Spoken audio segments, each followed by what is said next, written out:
ladies and gentlemen, members of the press, thank you so much for coming. I will read out a brief statement before I take your questions.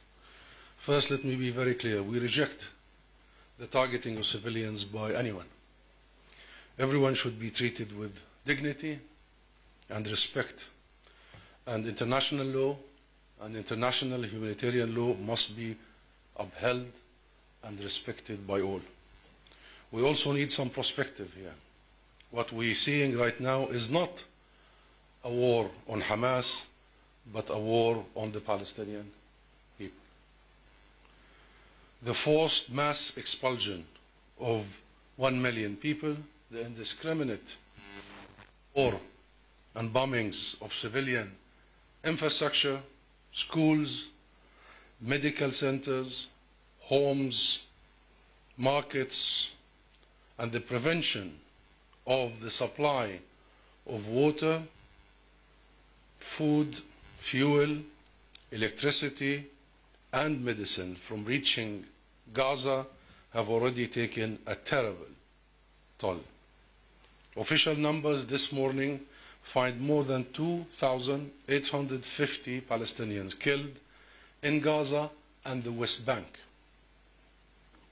and some 12,000 injured. The real number is much higher. Rescue teams have been unable to reach victims. Some have been targeted by Israeli bombardments, as you have followed, when they tried to rescue the victims. Palestinians being targeted as they try to leave their homes towards the south of Gaza. There are hundreds, if not thousands, buried as we speak under rubble. Unable to, and the rescue teams unable to rescue them. 13 journalists have been killed, Palestinian. More than 1,000 children have been killed so far in Gaza. Let that number sink. 1,000 children. Gaza's population is young, as you all know. Of the 2.3 million Palestinians in Gaza, there are 1.1 million children. 50 families have been wiped out, completely, off the record. I mean, the official registrar record. The sad fact is, a Palestinian is being killed every 5 minutes. A Palestinian is being killed every 5 minutes. Mostly civilians, families, kids, grandparents. But it's not just the killings. Imagine the choices you have to make. Our families, as we speak, have to make. They leave their homes for an uncertain destination and maybe live, and it's a big maybe, or stay in their homes and likely be murdered. 2 days ago, 70 people fleeing the north for the supposed safety of the south were killed en route in an Israeli airstrike, as you all have followed. Yesterday, 71 Palestinians were killed in the supposed safety of Gaza's south in another Israeli airstrikes. People are waiting for 7 hours, merely to get water. What do you do if you are in a wheelchair in such situation in the Gaza Strip? What do you do if you need dialysis or have cancer treatment scheduled or any kind of regular medical attention? Hospitals have been targeted, bombarded. Doctors, nurses, medical staff have been murdered.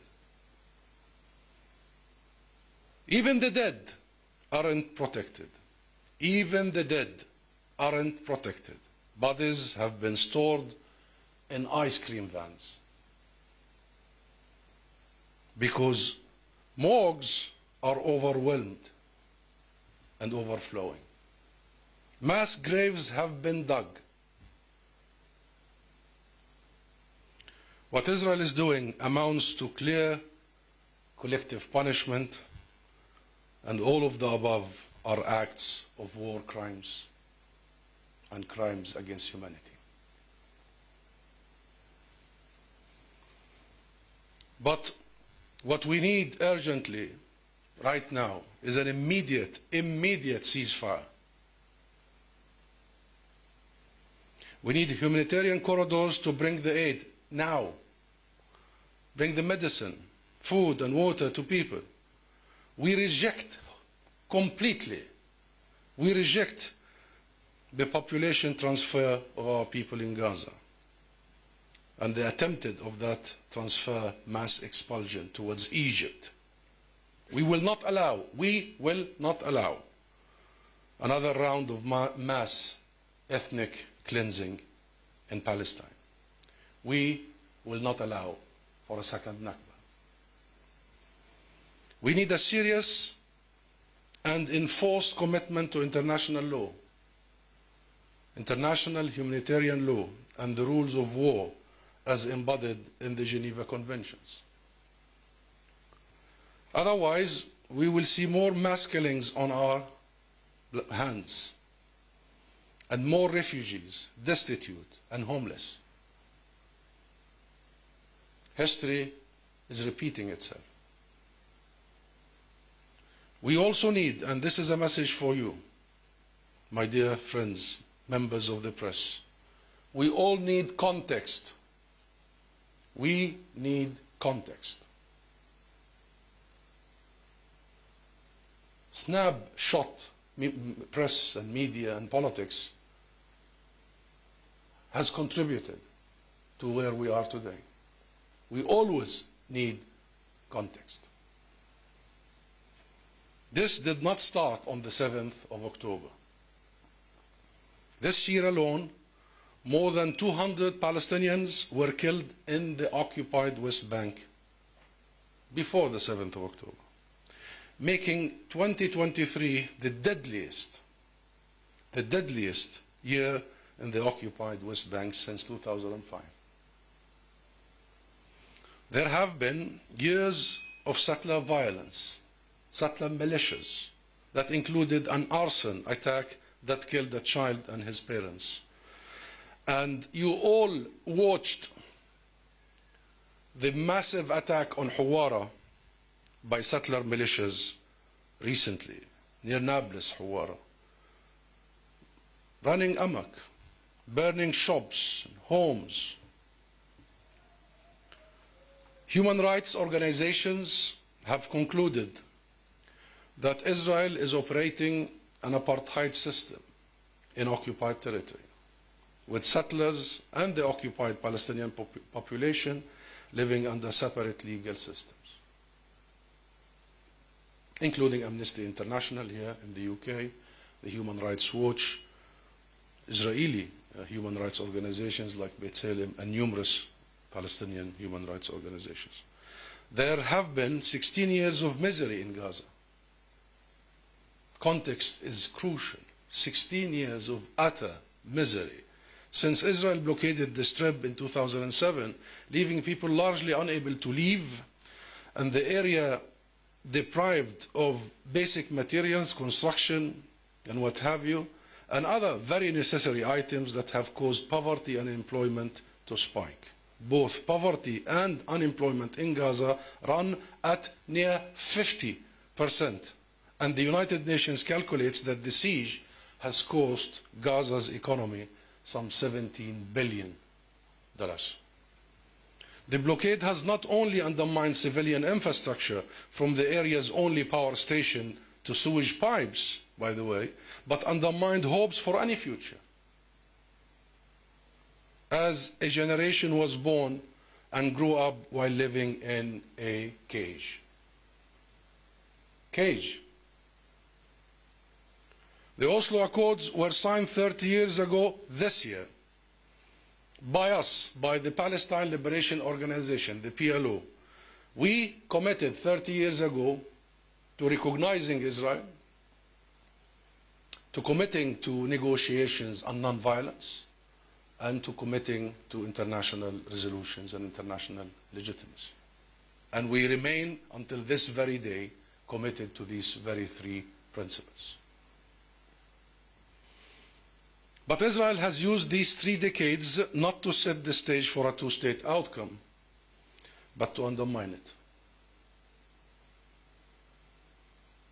It tripled, quadrupled its settlements and the number of settlers in the occupied West Bank, including East Jerusalem, and I know you have the numbers.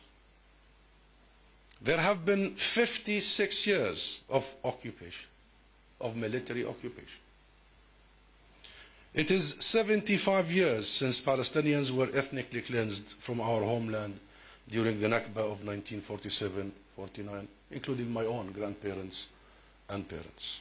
The Nakba is very much playing on the minds of Gaza people and Palestinians in the West Bank and Palestinians inside the 48 areas, Palestinians in the refugee camps in Lebanon, Syria, and everywhere. The Nakba, as we speak now, is playing out.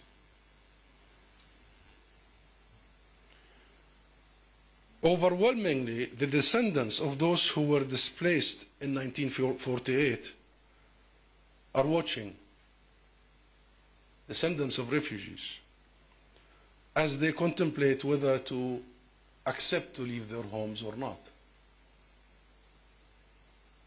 Remember, 70% of Gaza's population are refugees, the descendants of refugees.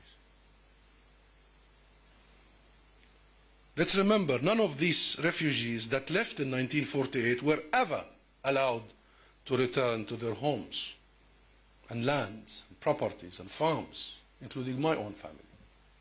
Instead, Israel enacted a law in 1950 allowing the nascent state to confiscate all Palestinian properties. This is the context, my friends. This is the context. And there is so much more.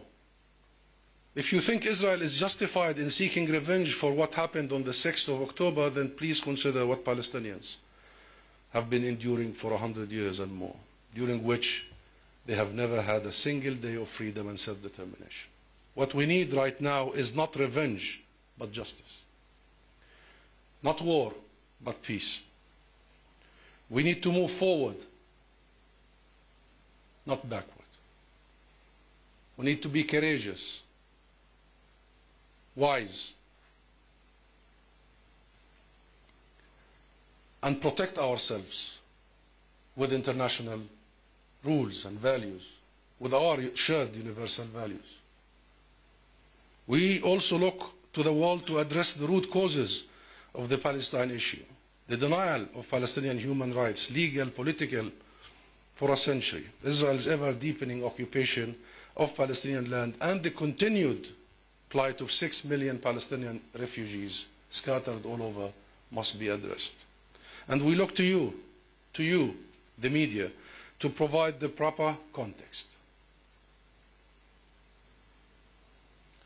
To be true to your very noble profession. To help set the stage for a fair, just and legal resolution to the Palestine issue in line with international law and resolutions. And this is off script. I have been really taken aback by some of the reporting in the UK and elsewhere. Reckless reporting does cost lives. Words can kill.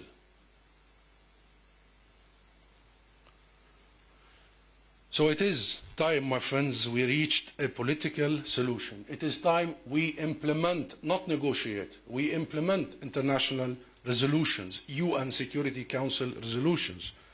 It is time to see the establishment of a Palestinian state on the 1967 borders with East Jerusalem as its capital. It is time that we find a fair and just resolution to the Palestinian refugee issue. That is what we are asking for, and that is what international law and international resolutions demand. Thank you. And now we'll take some questions.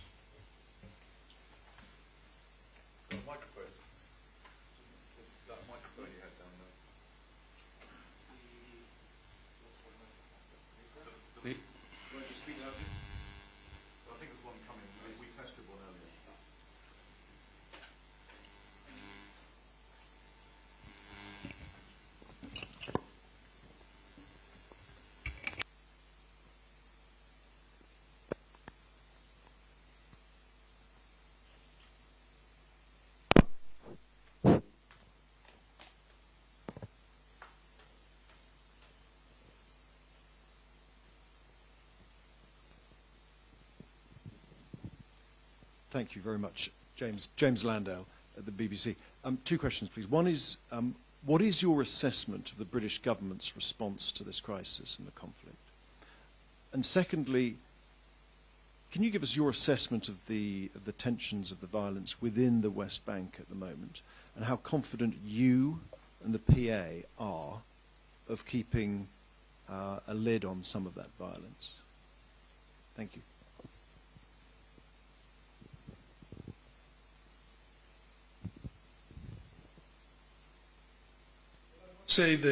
James, and thank you, James from the BBC, for the question about the assessment of the British government.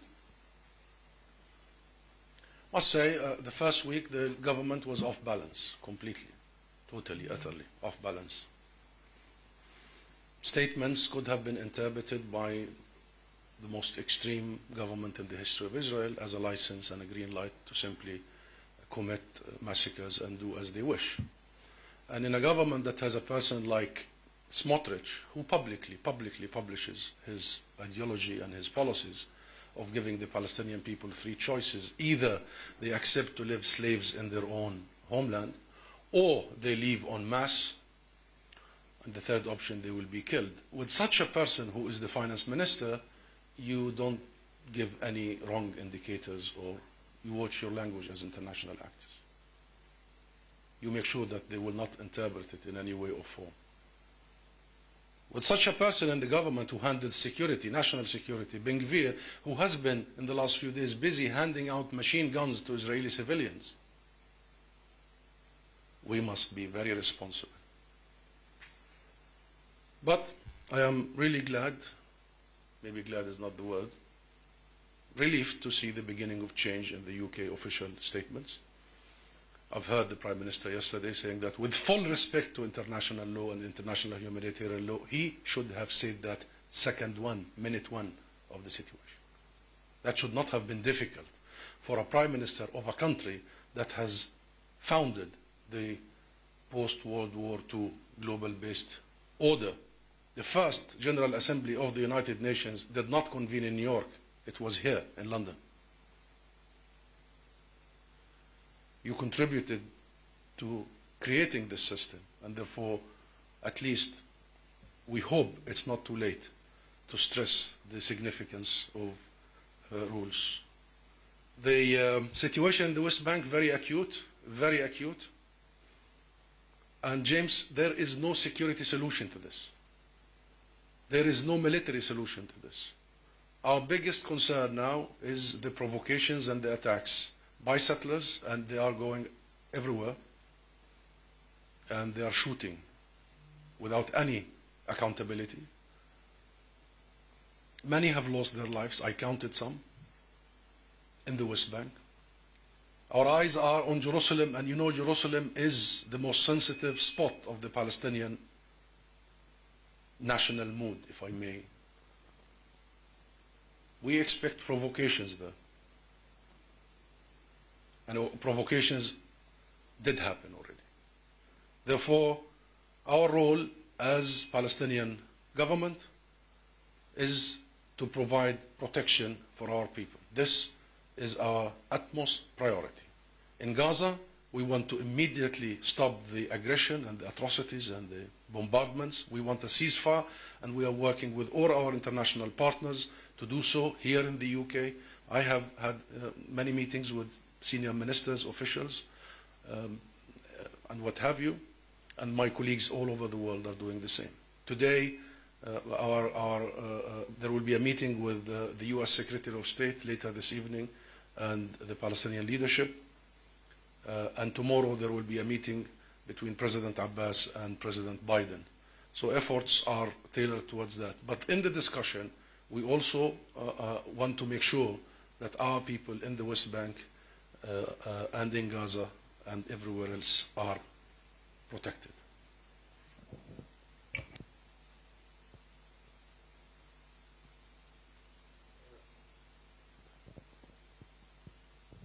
Thank you. Kitty Donaldson from Bloomberg News. I was wondering whether you could give us an update on when you think the Rafah border will be opened. And secondly, a question about the UK.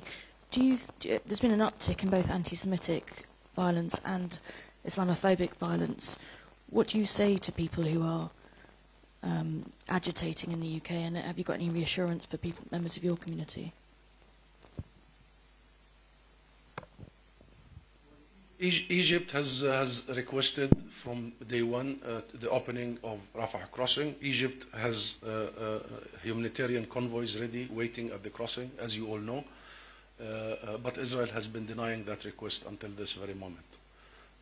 We don't have any new information or update that Israel is considering this, and we have been pressuring all our international partners to actually allow for that crossing to bring in desperately needed humanitarian assistance. Yet we want to make sure that the Smotrich plan of mass expulsion and the second Nakba does not happen, and Egypt rejects that wholeheartedly. The crossing must be there for humanitarian issues, not to enable Israel to implement that plan. As for anti-Semitism and Islamophobia, this is not a religious conflict. This is not an ideological conflict. This is not a conflict between Jews and Muslims whatsoever. This is a political and legal conflict. And we must make sure that this is conveyed everywhere. You've seen the huge demonstration in London a couple of days ago. Many of those who took to the streets were Jewish people who support justice and international law, and I know many of them. And therefore, we have to be absolutely clear that we and the Palestinian cause has no space for bigots, racists, haters from any side. This is about upholding rights equally to all nations. And people need to understand that we, the Palestinian people, are not in ode with our occupiers because they are Jewish. It's ridiculous to propose even that had our oppressors been not Jewish, we would have been okay with them. No, this is about the fact of our oppression. And I must tell you, in the line of my career, I have come to encounter that the most vocal voices for Palestinian justice are Jewish, all over the world. So we need to stop this. And also we need to stop the Islamophobic remarks. This has cost life. In the US, you know what happened 2 days ago. A child, 6 years old, and his mother. The child died, his mother is in intensive care because of the Islamophobic. We need to stop this. The Palestine issue has nothing to do with all that. Nothing to do with all that. Israel, among its own soldiers, have Jews, Muslims, Christians. We, the Palestinian people, have Muslims and Christians. No one should hijack the cause towards their own agenda. This is a cause of justice, of law, of rights. And we respect all religions, and we are proud that Palestine has been the cradle and the homeland of all religions. And before 48, we have been so proud that there are Palestinian Muslims, Christians, and Jews. Okay?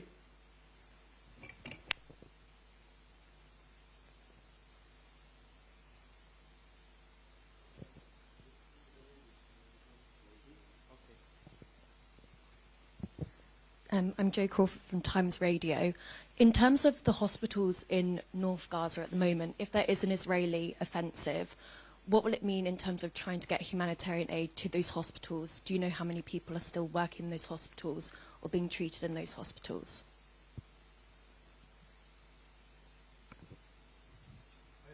Have exact and updated information because it's evolving. But I know that 41 medical personnel have been killed until last night. I don't know even what the numbers now. And I know among them are very, very prominent doctors who provided lifeline to the hospitals in Gaza. That we know. We know the medical supplies are running out.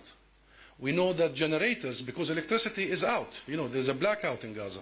We know that the generators that require fuel are running out. And you know the consequences of that? Forget about those who are targeted by airstrikes. The consequences on normal people who are on life machines and, you know, all that. Babies in incubators, etc. We know also that medical staff, medical teams have been targeted by airstrikes. You can see the footages and the images. So we can say that the health sector in Gaza is collapsing, absolutely collapsing.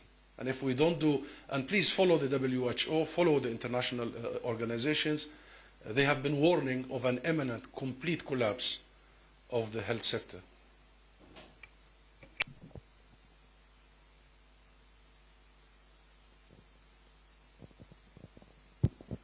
Michael Walker from Novara Media.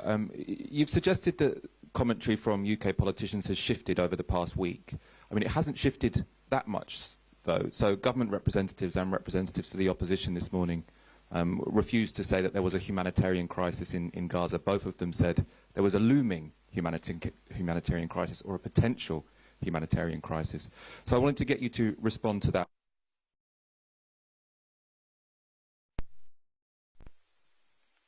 On this conflict, and are you in contact with them about the positions they are taking? To the second part of your question, yes, I am in contact with the government constantly from day one, and we are discussing all these issues, not only in private but also in public. For instance, when the Foreign Secretary tweeted the first tweet, I tweeted it back, saying that this could be interpreted in a very different way, Mr. Cleverly. We need to. So it's private conversations and public conversations to make sure that our opinion is very well known by them and by you in the media and in the public opinion. Because this is a very grave matter. Sometimes you cannot just leave it to conversations. Your first question, yes, I said earlier that the government in the first week was off balance. So what we heard over the last 2 days was the beginning, this is what I said, the beginning of regaining that balance and including the commitment to international law, which is very important. And by the way, this is not too many, this is all what we are asking for 100 years. I mean, we want equal commitment to agreed upon rules. That's it. That civilians should not be targeted, that humanitarian assistance should be granted, that a political resolution in line with international resolutions is granted. So the inclusion of that is important, but it's not enough. It's not enough. Now we need the UK and the rest of the world to actually enforce international law. Enforce, not just talk about international law. Okay. We're going to have all the questions, so let's dive. Why don't we go from the end and then come? I'm sorry. I know your hands. Why don't you watch who is? Because I'm not focused. Okay. Who's first? Go by first come, first serve. Thank you. Joel Flynn, TRT World. I just want to ask you further about regional instability. This was something that Rishi Sunak mentioned at the top of his speech to Parliament yesterday. Very clearly, there are a lot of concerns among European leaders. How effective do you think European diplomacy is at the moment with regards to regional instability? And in addition, have you been in contact at all with Hezbollah and with Tehran? If so, what have they said to you? How worried are you that this could spiral into a broader conflict engulfing the whole region? Thank you. We are worried, very worried. We do not want this to spiral regionally. We saw the tension in the north, borders with Syria and Lebanon. We know that the provocation started from Israel. Israel went and bombarded areas in Syria without any provocations from Syria, and Israel has killed your colleagues, journalists, as you know, in southern Lebanon 2-3 days ago. So there is provocations. We don't understand why the provocations now, what militarily Israel is trying to achieve. Is it interested in widening this? I don't understand, really. Will Hezbollah and Iran? We have no information. All what we need to make sure is that there is international immediate efforts to contain this. We know that the US is heavily involved, and I just told you there will be successive meetings in the coming 24 hours, all the way to President Biden and my president. We know Egypt is calling for an urgent summit this Saturday to contain all that you are asking about. Sorry, can I just press you on the European diplomacy angle? Because it looks to be very disunited at the moment. There are a lot of concerns about Europe having very different perspectives and in some ways perhaps even making things worse. No, we trust the European Union position, and we have worked with them over the last few days. What you have heard is some individual voices from the European Union, but the policy of the EU remains intact, and this is a policy that we appreciate and we support, and there is a lot of traffic between us and the European Union, yes. But what you heard about cutting aid and what you heard was individual isolated voices of the extreme right. Okay, let's go one by one, please. Hi there, Alistair Snout from Reuters. You made it clear that you still see a political solution and a Palestinian state. I was just wondering, what discussions, if any, are you having with Israeli authorities? Could there be a scenario where the PA administers Gaza in exchange for the removal of Hamas? And is there any line that Israel could cross in Gaza which to you would take the two-state solution just off the table indefinitely? Thank you.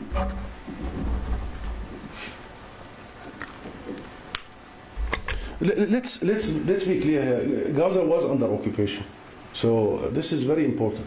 And this is not we saying, this is the UN saying, this is international. So Gaza was under occupation. The only difference is the occupation was exercised from without, not from within. The two-state solution has been undermined by Israel over the course of 30 years. Now, there is absolutely no challenge with Israel whatsoever. Our absolute priority right now is the safety of our people in Gaza. Palestine and the Palestinian people have one legitimate sole representation, that is the PLO, the Palestine representation, the Palestine Liberation Organization. Even Hamas does not claim to represent the Palestinian people. So the PLO is there, and the PLO's main and utter responsibility, is to stop the carnage, to protect the people. And to make sure that this will open a real, genuine horizon to end the injustice once and for all.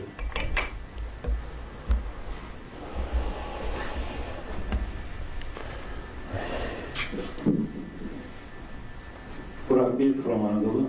I would like to ask your comment about the Israeli ambassador to the UK's statement yesterday that there is no humanitarian issue in Gaza. And also, what do you expect from the US President Joe Biden's visit to the region? Thank you.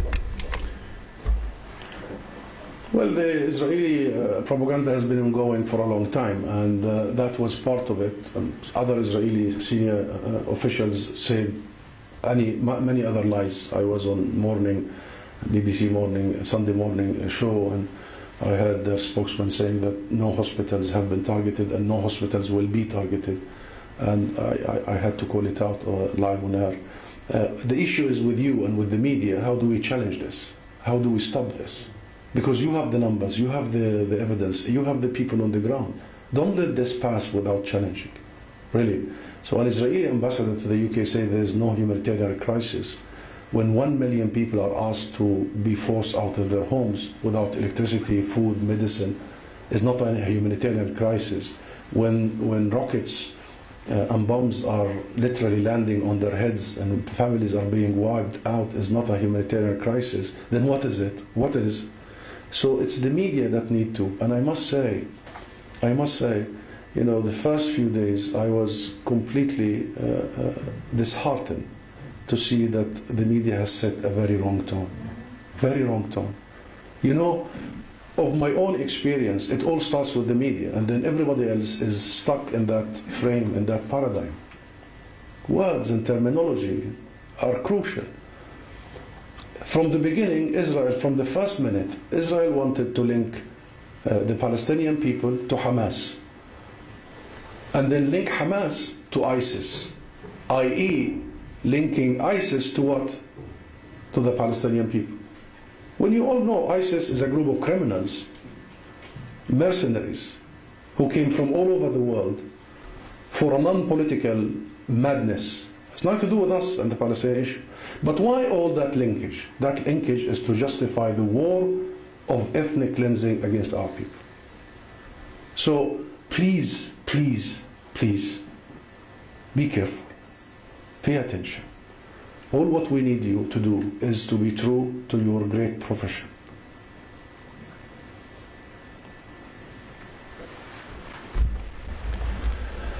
Okay, and then we'll go to Sky because I know Dominic has been raising his hand for some time.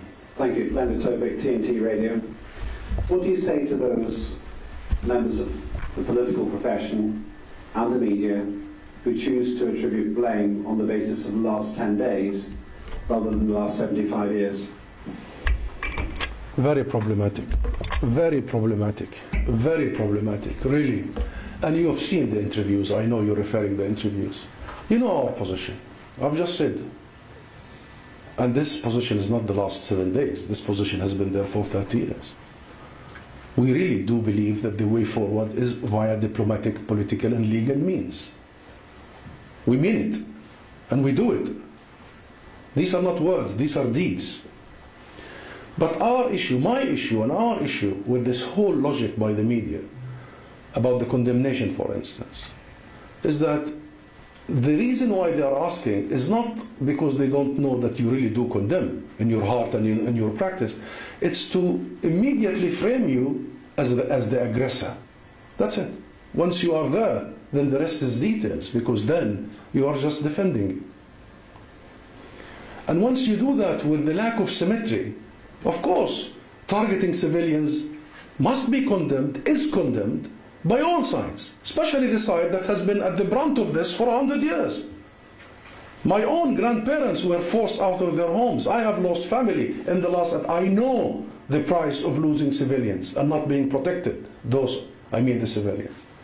However, when the BBCs and the Skies and the CNNs and all the mainstream media insist on this question for 3 times, 4 times, 6 times, 7 times, this is not because they don't know that we do actually condemn. This is so they frame the whole conversation. And the lack and the failure of the same institutions, media, international mainstream, to ask the very same question to the actual instigators of violence, which is the occupation. Is this for discussion that it is the occupier that instigates violence? Do I need to convince anybody that military occupation robs you of your humanity and of your identity and of your rights? Let alone colonization and apartheid and besiegement?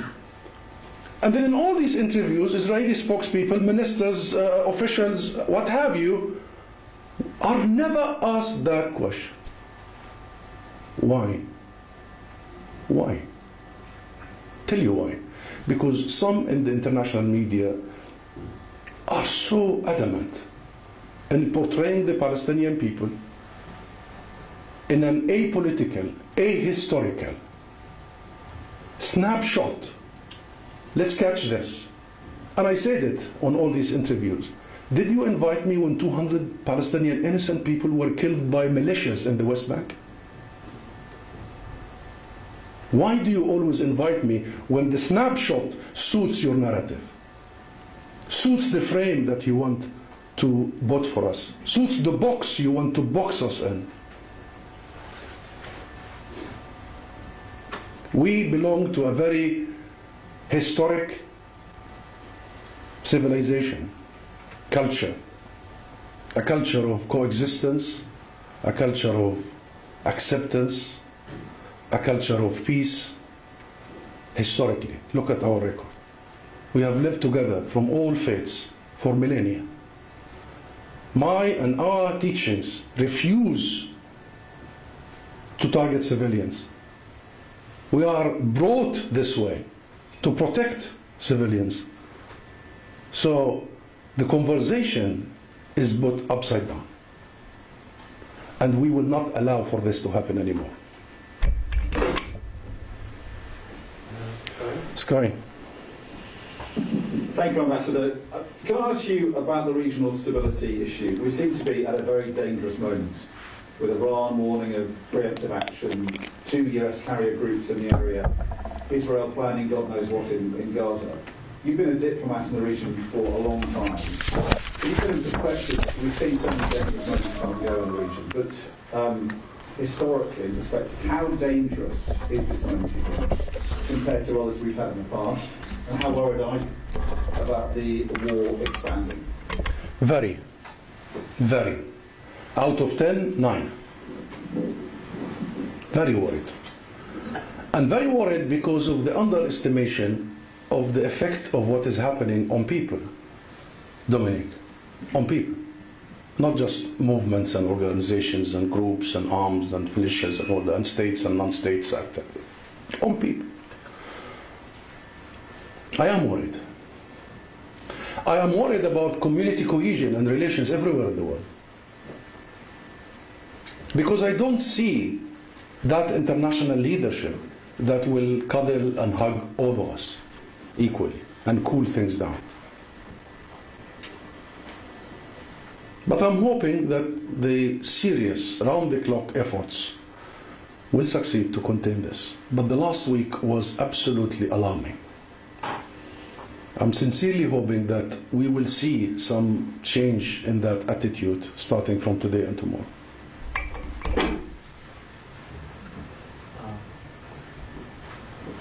You choose. Robert Carter from 5 Pillars News. Mr. Ambassador, I'm sure over the years you've asked the UK government why it won't recognise Palestine as a state even until today. Could you just tell me what the reason is that they normally give to you? And also with things like Israel's flag being projected on 10 Downing Street, and over the years I don't believe they've ever done the same for Palestine, do you feel a sense of betrayal that the UK failed to support Palestine in the same way that it's supporting Israel? Betrayal is a strong word. I feel, again, a lack of balance here. Especially from the UK, which has a very unique and special responsibility, historic, moral, legal and political, on the people of Palestine and the issue of Palestine. Let us remember, my friends, that it all started here in this country 106 years ago, the Balfour Declaration, that deny us our peoplehood, our nationhood. That declaration promised a homeland for the Jewish people in Palestine and referred to us as non-Jewish minorities. So immediately, in these words, we have turned from indigenous, native, living there for millennia, the Canaanites, who have almost produced every civilization and every prophet, the birthplace of Christianity, we were turned into non-Jewish minorities. So the first step was depriving us, denying us our peoplehood, our nationhood. Then Britain, soon after, took control of Mandate Palestine, the mandate, remember? And in the agreement between Britain and the League of Nations, the mandate was supposed to give the right of self-determination and statehood to the Palestinian people. I don't need to tell you the history, this is not the time for it, but unfortunately the UK has ended its mandate and failing to respect its own responsibilities with the League of Nations to recognize the state of Palestine and Palestinian right to self-determination. So we have been hit twice in that period, denying the right to recognize us as a nation and denying the right to recognize us as a state. And this continues until today. So we are linking to your question. We are hoping that this is a moment when the UK would actually, and this is not a blame game. History is a history. This is about leadership and statesmanship. We are hoping this is a moment when the UK would really begin to correct the past and help us usher a different path towards the future. Recognition of the state of Palestine is not a gift to be given by the UK government. It's a duty, it's a responsibility, and it is a right of the Palestinian people that has been long, long overdue, at least 100 years overdue.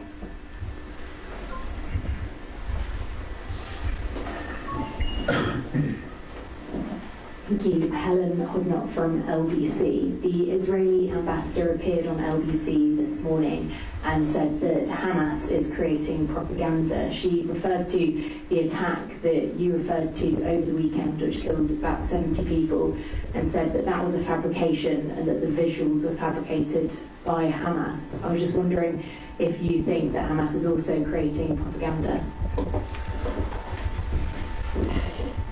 Well, I don't know. And unfortunately, we are not on the ground. That's why we need the international community to be on the ground. The Red Cross has been demanding publicly from Israel to be on the ground. We need these accounts to be verified in all sides. Not mouthpieces and spokespeople, not propaganda people. We must have verified accounts by the international community. Let the Red Cross go, come in, assess the situation, convey it to the world. Let the United Nations be there. You have UNRWA, which is the biggest UN agency providing services to the Palestinian people. So I know there is a lot of misinformation here and there. But, however, you're talking about real people here. So whitewashing this and gaslighting this also will not work. I lost a number of my extended family, and I know them, and I know their names, and then I know their dreams, and so we also need to make sure that the truth is conveyed, and the best way to do so is by making sure that international media is present. Do you know that Israel has denied international media and the protection of international media? There is no real international media now. We need them there. We need you there.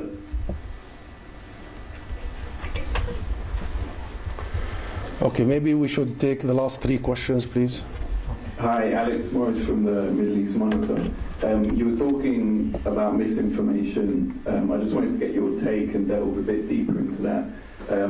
Just yesterday, the BBC News had to apologise for calling the pro-Palestine protests we saw across the UK as pro-Hamas. On BBC Radio this morning, we had the Development Secretary, Andrew Mitchell, saying that Hamas is the reason for the water shortages in Gaza is that Hamas are making weapons out of the pipes. I mean, completely unfounded accusation. What's your take on misinformation, and are there any specific examples that have particularly irked you?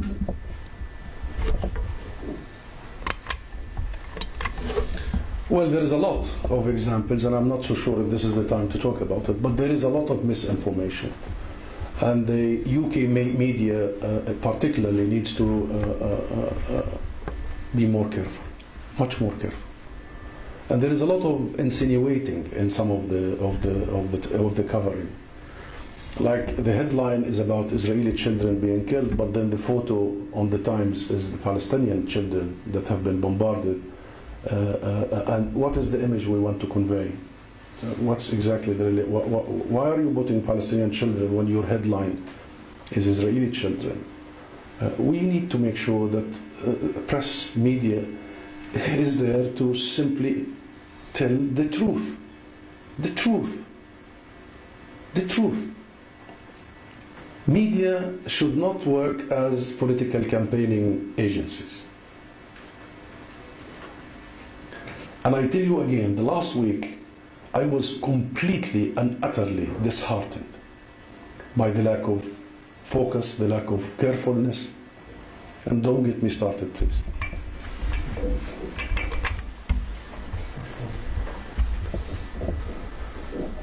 Thank you, Ambassador. What are the possibilities at this stage for diplomacy? And what role will the PLO play? There is a lot of traffic, and it's with the Palestinian leadership, the PLO and the PA.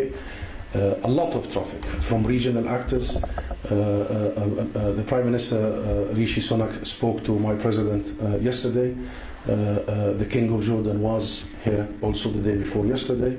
There is a lot of diplomatic efforts as we speak, right across the board, the globe. And there is such efforts, and some of them is really genuine and focused to stop this carnage and stop this madness. And by the way, not only to stop, but to also create a different path that is as important as stopping the carnage, because we don't want this carnage to visit us again. This is not the first time Gaza is bombarded. This is not the first time we see such images. We want to make sure that once and for all, we are done with such horror.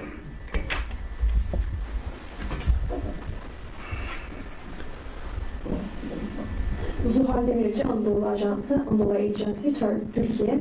Mr. Zomlot, as you know, Human Rights Watch and Amnesty International verified that Israel has used white phosphorus in Gaza and Lebanon. Do you think that Israel will be held to account for its actions, and are there any steps taken in this direction? Thank you. Thank you. The use of white phosphorus and the use of the disproportionate lethal bombs and what have you, without listing all that, is a war crime.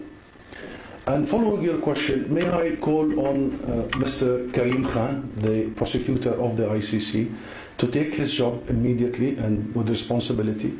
The state of Palestine has acceded to the Rome Statute. We have actually given full mandate many years ago to the ICC to investigate war crimes in the occupied territory of Palestine.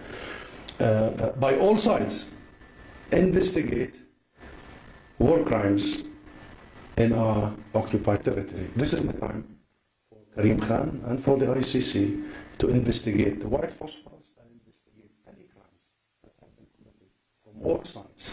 And we shall accept full responsibility. However, international actors, the US included, and the UK, should stop blocking the ICC from doing its work, its business, its mandate. It's the reason why it was created. The international community, the West, must stop shielding Israel from any accountability. And the solution to your question is the ICC.